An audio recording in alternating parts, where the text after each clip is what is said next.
आइए फ्रेंड्स, नए ब्लॉग में आपका स्वागत है। आज जानते हैं कि लाठी वाले बाबा आज क्या सुनाना चाहते हैं। आज आप क्या बताएंगे? सती सावित्री की कहानी। सती सावित्री की कहानी। ठीक है, सुनाइए। सती सावित्री मध्य देश के राजा अश्वपत की लड़की थी। वो भगवान शंकर की बहुत पूजा करती थी। भगवान शंकर जी आशीर्वाद दिए कि जाओ, जब चाहोगी, जो चीज चाहोगी तुम्हारी वो कामना पूरी हो जाएगी। ठीक। इस तरह से सावित्री जो है भगवान शंकर का वरदान पाली। अच्छा। कुछ समय बढ़ते बढ़ते जब शादी की योग्य हो गई तो उस समय राजा अश्वपति मंत्री से बोले कि रथ पर बैठा लो और जहाँ सावित्री को वर मिले तो वहां से तुम लौट आना। सावित्री जो ही वर चुने वही जो है वहीं से चले आना। सावित्री दूसरे दिन रथ पर बैठी, जाते जाते ये घने जंगल में पहुंची। वहां रुक गई। जब ऊपर देखी तो सत्यवान नाम का एक सुंदर राजकुमार लकड़ी काट रहा था। सत्यवान को जब देखी तो सावित्री के दिमाग में, मन में बैठ गई कि मैं इसी से शादी करूंगी। उन्होंने सावित्री जो है सत्यवान को नीचे बुलाई और अपना पूरा परिचय जो है सावित्री सत्यवान का ले ली। वहां से मंत्री के साथ वो वापस घर चली आए। ठीक उसी समय नारद जी पहुंचे।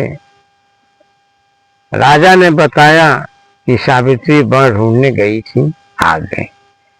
नारद जी बोले कि हे सावित्री, तुम जिस वर को चुन करके आई हो उसकी आयु जो है, उम्र केवल साल भर है, तो ऐसा है कि तुम मत शादी करो। सावित्री बोली कि मैंने मन में चुन लिया है कि सत्यवान से शादी करूंगी। आर्य कन्या केवल एक बार शादी करती है तो मैं उसी के साथ शादी करूंगी। माता पिता के लाख समझाने के बाद, नारद जी के समझाने के बाद सावित्री जो है इनकार कर दी। इस बात को स्वीकार की कि नहीं, मैं सत्यवान के साथ शादी करूंगी। लेकिन एक बात आदर्श भारत की नारियों से मुझे कहना है कि आखिर में एक ऋषि नारद जी के कहने पर क्यों नहीं सावित्री मानी? इसलिए कि भगवान शंकर का उसको आशीर्वाद मिला था और भगवान शंकर के आशीर्वाद को वो प्राप्त कर चुकी थी। वो जानती थी कि मेरी जो इच्छा है वही पूरी होगी। इसीलिए नारद की बात को, अपने पिता की बात को वो ठुकरा दी। ठीक दूसरे दिन जो है अपना सत्यवान के साथ सावित्री की शादी राजा ने कर दी। सावित्री जाकर अपने सास ससुर के यहाँ रहने लगी। कुछ दिन जब बीत गया, सावित्री जानती थी साल का अंतिम समय था सत्यवान की मृत्यु की। उस दिन अपने सास ससुर से कही कि अय पिताजी, मुझे आज्ञा दीजिए, मैं जंगल घूमने जाऊं। सास ससुर ने आदेश दे दिया कि जाओ पुत्री। सत्यवान के साथ सावित्री चली। सत्यवान जो है जंगल में पहुंचा, पेड़ के ऊपर लकड़ी काटने लगा। कुछ समय के बाद उसको मूर्छा आ गई और वो पेड़ के नीचे उतर आया। सावित्री जानती थी कि मृत्यु का अंतिम घड़ी है। उसने अपने पति के सिर को अपने जंघे पर रखा। यमराज के दूत आने लगे। इतना आंच लगी कि दूर से ही वो दूत दौड़ कर चले गए। जाकर यमराज से बोले कि हे महाराज, ये हम लोगों की बस का नहीं है, आप स्वयं जाइए। यमराज जी भैंसे पर सवार होकर सावित्री के पास पहुंचे।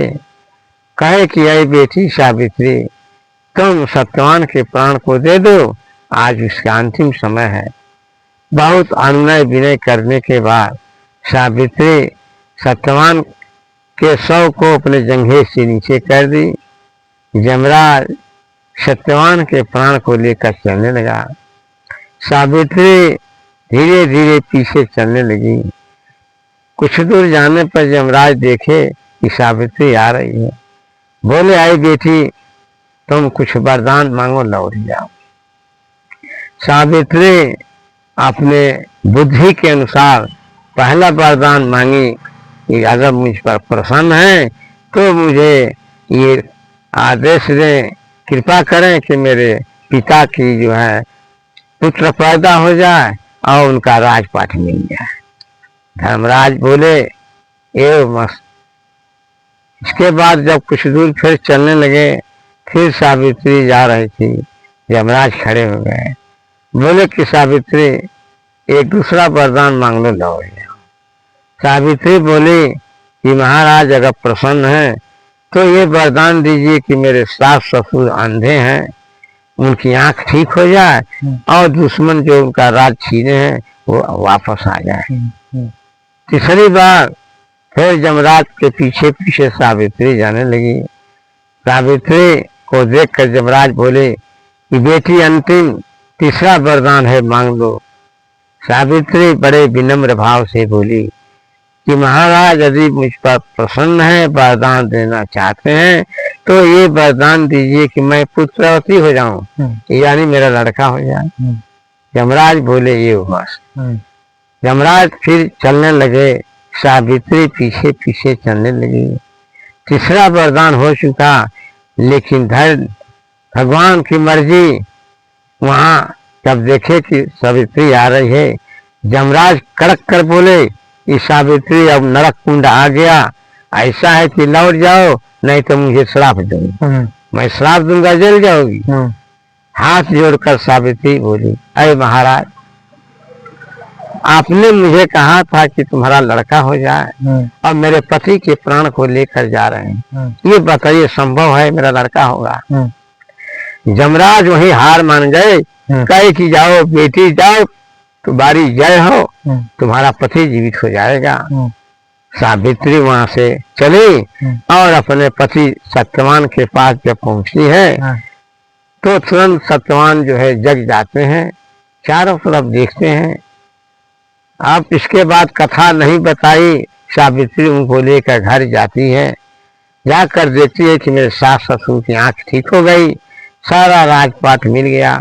वहां से सूचना उसके मायके गई, वहां उसका भाई पैदा हो गया, राजपाट मिल गया। भारत की आदर्श नारियां, ये मुझे बताइए कि वो छोटी सी सावित्री किस देवता की पूजा की थी कि बिना शादी के पहले वो वरदान मांग चुकी थी। महान काल यमराज के हाथों से अपने पति के प्राण को छुड़ा ली। आज तक इतिहास है कि विश्व में कोई भी नारियां यमराज के हाथ से नहीं बची हैं। सभी लोग काल के गोद में चले जाते हैं, लेकिन केवल यही एक सावित्री है जो काल के गोद से अपने पति की जान को बचा ली, अपने पति के प्राण को बचा ली। धन्य है भारत की आदर्श नारियां। धन्यवाद। ठीक है फ्रेंड्स, लाइक और सब्सक्राइब जरूर करें और इस वीडियो को सपोर्ट करें। धन्यवाद।